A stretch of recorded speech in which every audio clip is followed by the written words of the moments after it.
Welcome to Peck Brothers Off-Road. Last night at dinner, the boys were talking about how they just got Dad's Jeep back from the tuner and how they're gonna work on it in this week's video. So my dad and I decided that we're gonna pull a prank on them.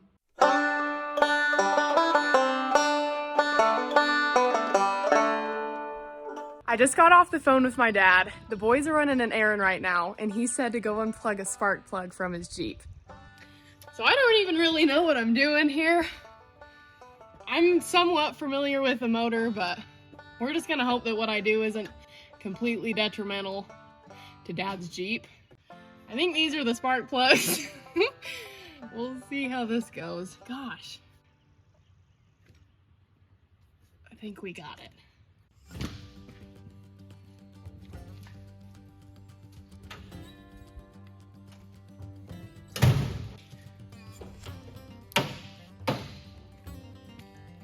Just unplug the spark plug. We're gonna see how long it takes those goofballs to figure out that that's what's wrong with it. We're gonna go finally pick up Dad's Jeep from the tuner. He said it's dialed. He said it is a whole different Jeep. It's amazing. You guys are about to see that here in about 1 second. We're down here in Utah, just picked up Dad's Jeep from the tuner. It's all loaded up on the trailer. We're headed home. We're gonna do some testing.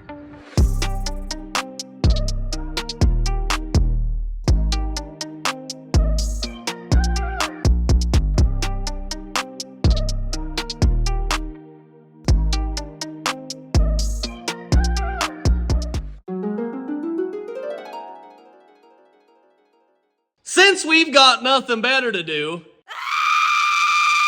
No! We're gonna work on Dad's Jeep. We got Dad's Jeep back from the tuner a couple days ago, and it runs pretty dang good, but still has a little issue. The problem with it is one of the most annoying problems ever, and that's when you rev it up and let it off, it dies.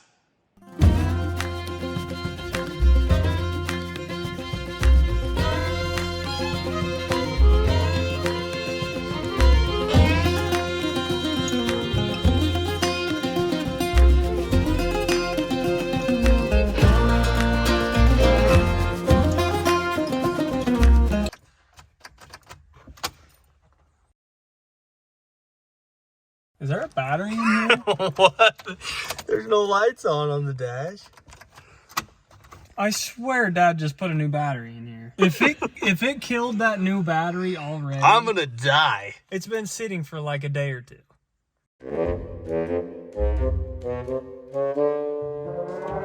Here's the... Oh my gosh. Still in it. That's brand new. The battery is brand new. Dude, that's like 2 days old. Is the terminal still on it? Yeah, they're tight. Oh my gosh. Are you kidding me? We're off to an awesome start. One of the things that tuner looked at was parasitic draw, and he says he couldn't find anything. So Dad just went and bought that brand new Optima, and it's already dead. The guys at the auto parts store are gonna love us when they see us coming back in smiling, holding a $300 battery to warranty it.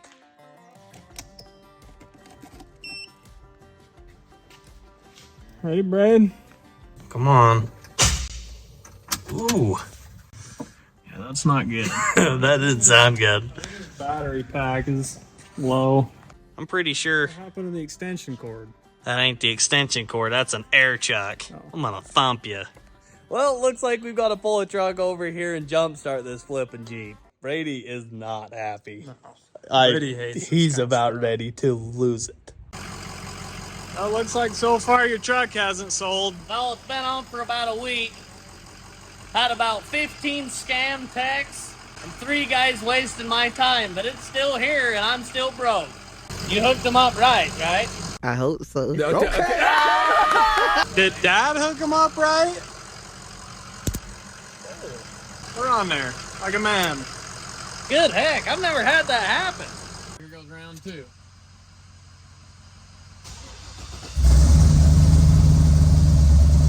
Oh,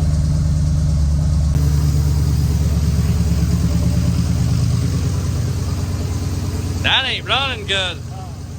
That wasn't crazy. Ran parking here like like a bounce buggy. Look at the whole Jeep shape. Yeah. Look at this.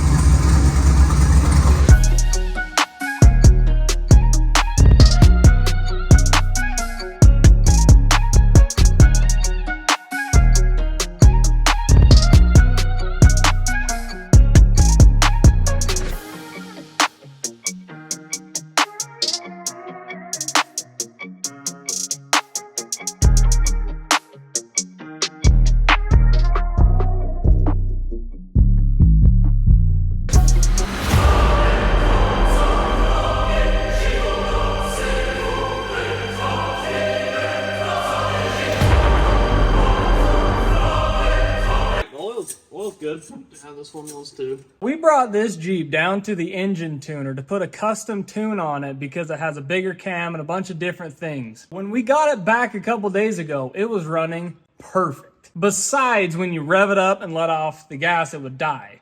Other than that, it was great. Well, when we go to start it this morning, the battery was dead, and now when we got it started, it runs like crap. We've been over every sensor, everything's tight. I don't understand what would change between a couple nights ago and today. That's what we're trying to diagnose, and I honestly think it's just because the computer lost its memory and it's just got to relearn. That's kind of where I'm at. Now, I'll tell you exactly what it is. I promise you it's either the fuel pump or the fuel regulator. I guarantee we're not pushing enough fuel pressure. This is a problem I've been dealing with my whole life. Every issue I ever have on these LS motors is a fuel pressure problem. And let me explain why. If you'll come over here to my spotless toolbox.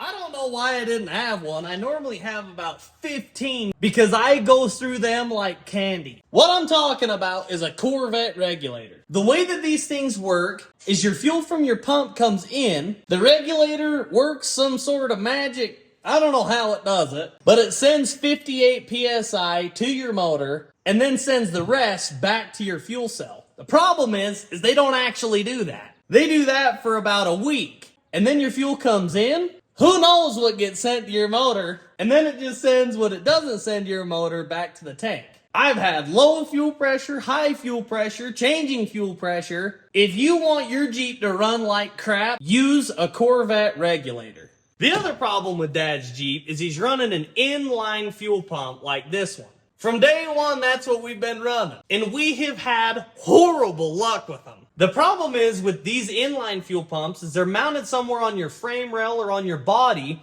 and they get hot. Regular manufacturers have a pump like this that sits in an assembly and drops down into your fuel cell. And when the fuel pump's submerged in that fuel, it helps cool it off so it doesn't get very hot. So heat wipes out these inline fuel pumps like crazy, and I'm sure that's what's going on with Dad's. I'd imagine that you can get a high quality one from somebody that's knows what they're doing on how to make them, but I guarantee the one on his Jeep is either from Amazon or from Wish.com, and I'll bet it costs about 30 bucks. All of this was to explain that I'm right. I don't even have to put the fuel pressure gauge on it to know that I'm right. That's what it is. It ain't the fuel.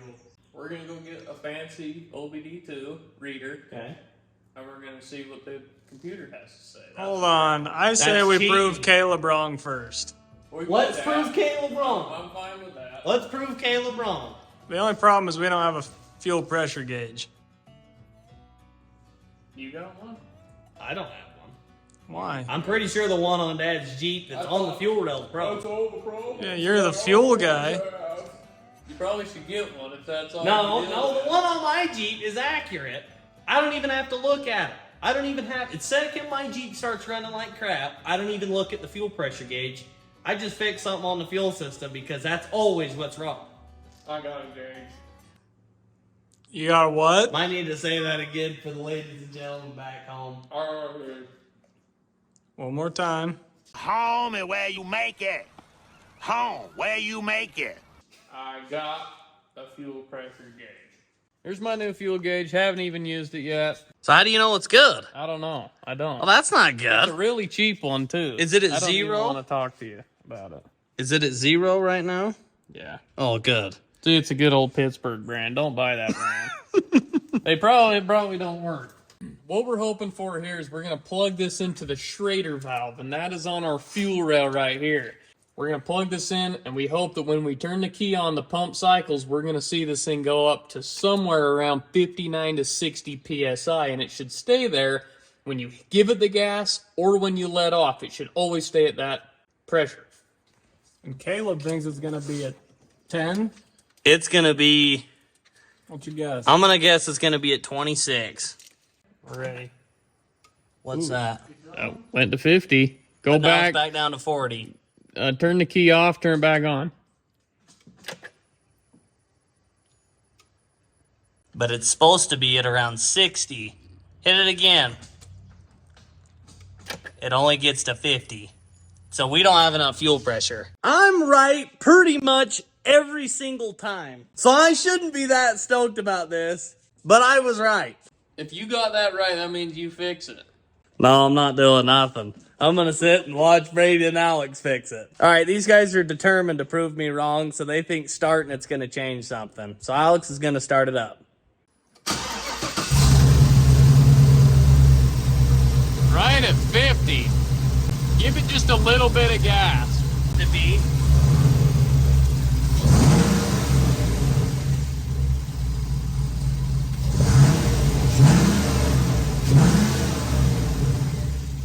The fun thing is, look at that gauge. You might not be able to see it, but that gauge is reading 70 pounds.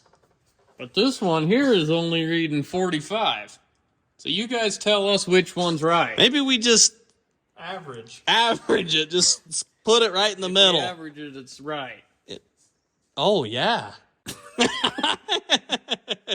I'm confused. Yeah, something's not, well, nothing, let's see. Nothing's making sense. That's what I'm talking about. What's the plan? Are we gonna run to the parts store and get a regulator? Well, this is what's Are we hard. gonna throw it away? When you only pay $4 for a gauge. You set, said that this thing was a ding. it's not. When you only pay a few bucks for one, it probably ain't any good. It comes from the tank to the air motive filter to a fuel pump to a Corvette regulator, which this has been the problem for Caleb It's been a problem for everyone. for a long time. So we think that is our issue. This could also be the issue, but what do you think, Brad? Wait a minute, I want to come under there too. No, get up. No. This is the only thing on this whole system that's any good. Everything else is pure Joe Dirte. We need to get this thing to not suck, and then we need to get a new one of these. That can stay. We Clean might it. need a new filter Let's for clean it. it. Or maybe possibly mount it. We're gonna replace this with the one on Caleb's Jeep. If the fuel pressure changes, we know that it's related to this. If it doesn't change, we know it's gonna be downstream and this one's still good. So we're gonna kind of do a little bit at a time. So we're gonna take this fuel filter off this guy's Jeep because he don't need it anymore. Off this guy. I hate this fuel Off the filter. new guy's Jeep. Off the new guy. Because me and the new guy have to run boost reference regulators. Yeah, so it's gonna disappear anyway, so I might as well donate it to this cause of trying to get Dad's Jeep to work. I can't wait to get fuel all over my arms. You don't hear that sand in the fitting. Ever since that wheel testing video where sand went everywhere, in every single bolt, fitting, everything has sand in it and you can hear it. Get it? Okay. That is the piece of junk. This thing has been the cause of 90% of the grief that I've had with my Jeep. All right, we got the new one installed off of Caleb's Jeep right here. It's all ready to go, and we're gonna see if it leaks. Hit it, Alex. Again. Oh, I think we're good. Oh, no, we're not. See, that's what they normally do. No, we got a fuel leak. What are we doing now? Basically, you just kind of yank this thing in and out. No, You it was normally pretty gotta bad. pull this out. I love these things. I hope a little bit of that squirts in your eye. These things are the best ever. All right, let's hit it out. Okay, try it. Yeah, I think we're probably good. Hit the key, Alex. See, that's better. We got a little more. Why would we have just a little more? Dude, they're horrible. Yeah, let's go ahead and fire it up. Oh, 56. Hey, that's better. Plus or minus 5 if it's from Harbor Freight. Still isn't running very good though. Look at that gauge, dude. That thing's gonna vibrate. See, that's normally what that regulator looks like. The nice thing is it gives a nice consistent pressure. Oh, yeah. Seeing it sporadic like that. Yeah. Okay, give it some gas.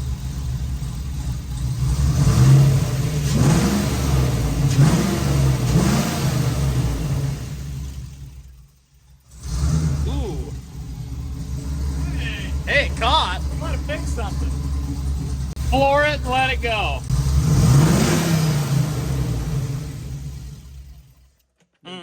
Didn't fix nothing.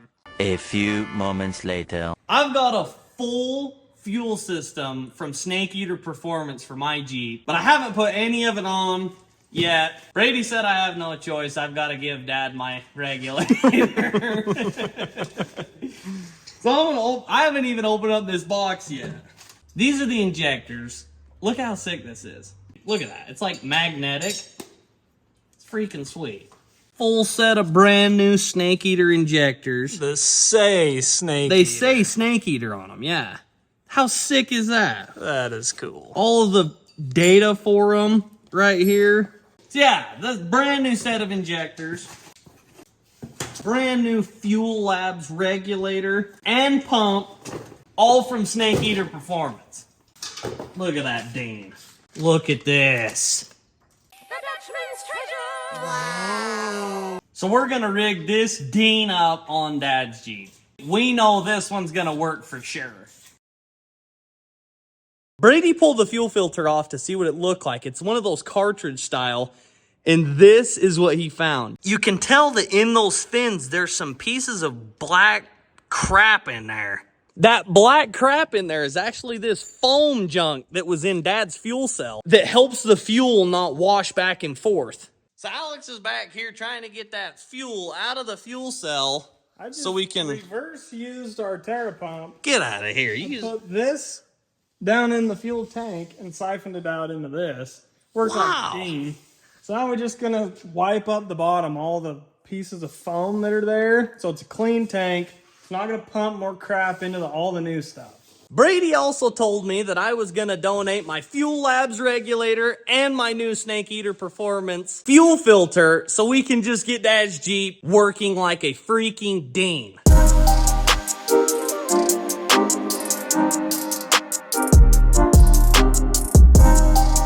Doesn't that thing look like a Dean? That's nice. That's good looking. It's kind of tearing me You up, only man. see that on a real nice Race car Yeah. is what you see that on. Start doing something. We're almost dry. And then we can wipe all the crap out. Ooh. Yeah, don't put the jumper cables on near this thing.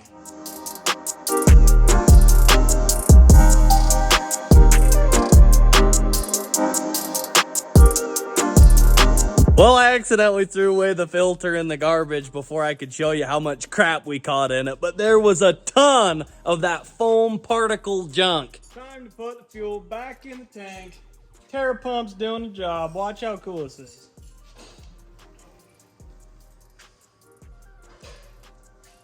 That thing is a We don't Dean. even have to do anything. We can leave. Where are we gonna go? Right here. We can watch it from here.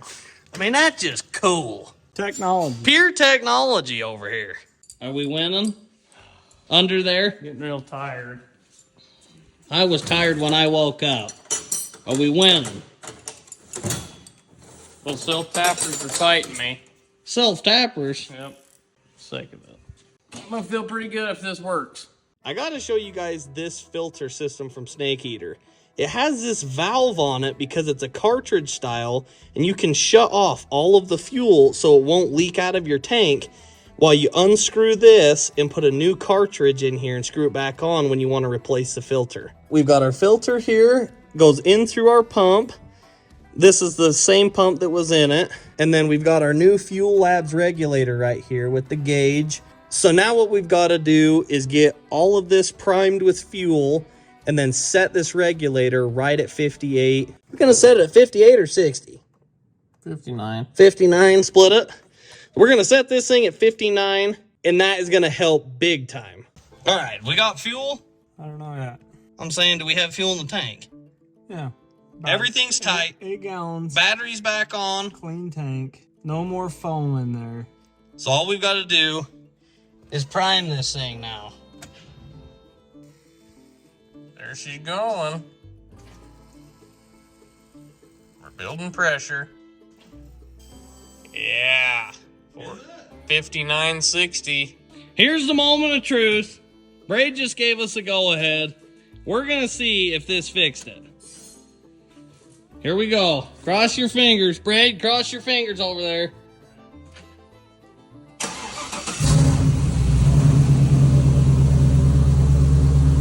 Hey! You're on pretty good. So this gauge is a little bit off, but you can see how solid that fuel pressure is. It's not doing this anymore. I mean, that is planted right there. Hit the gas, Alex. Oh, man. Yeah. Move more.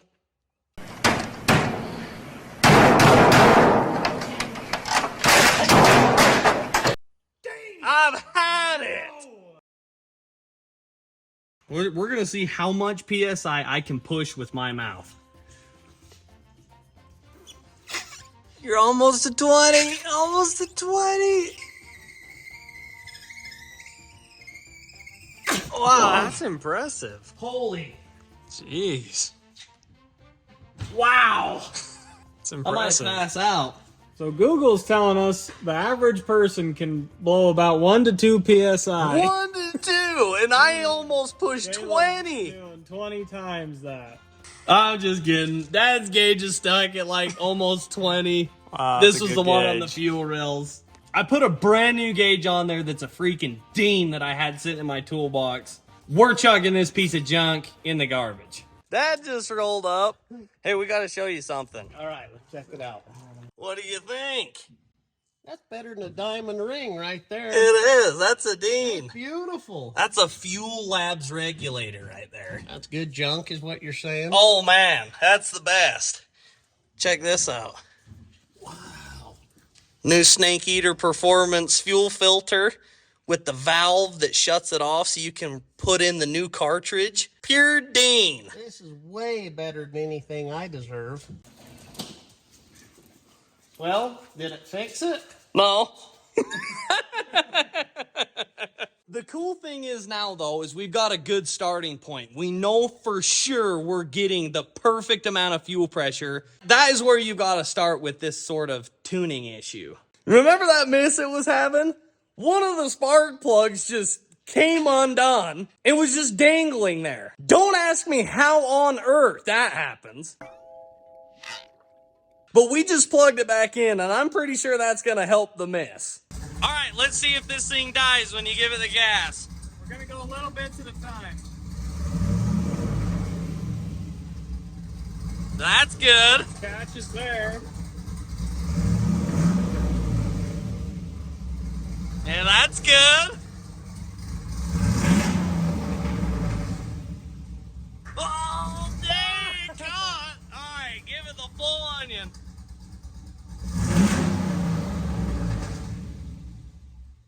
No!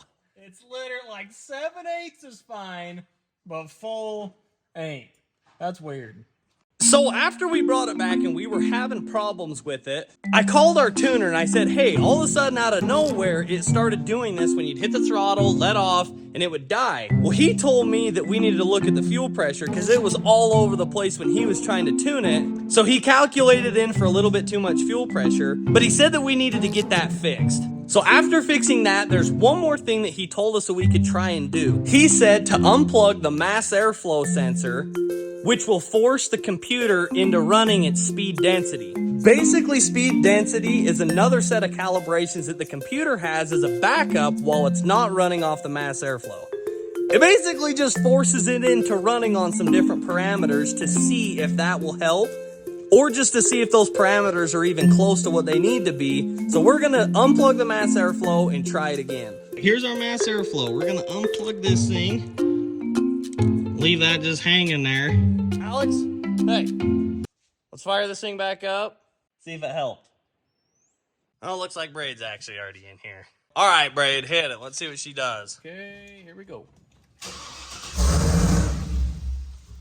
Ooh. That was good.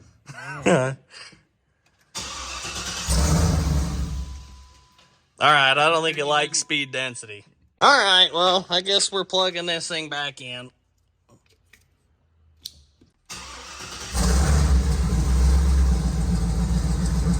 Sounds great. That thing runs awesome. Why do we have a camshaft position actuator circuit? Permanent too.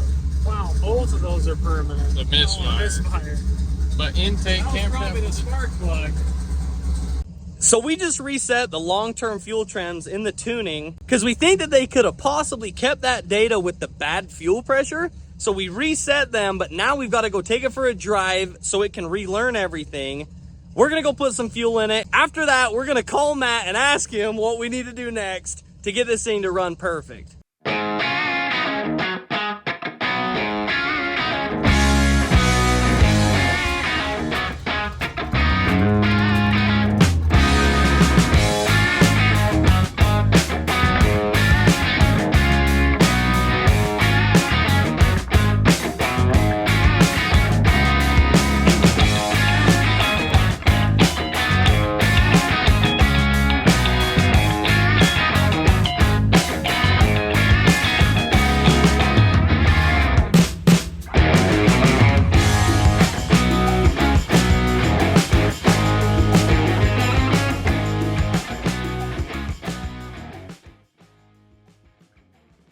So on that phone call, we learned a lot. Moral of the story, we got to take that Jeep back down to get more tuning done. When we took it down there the first time, he was just fixing a bunch of stuff. Like some sensors were wired backwards.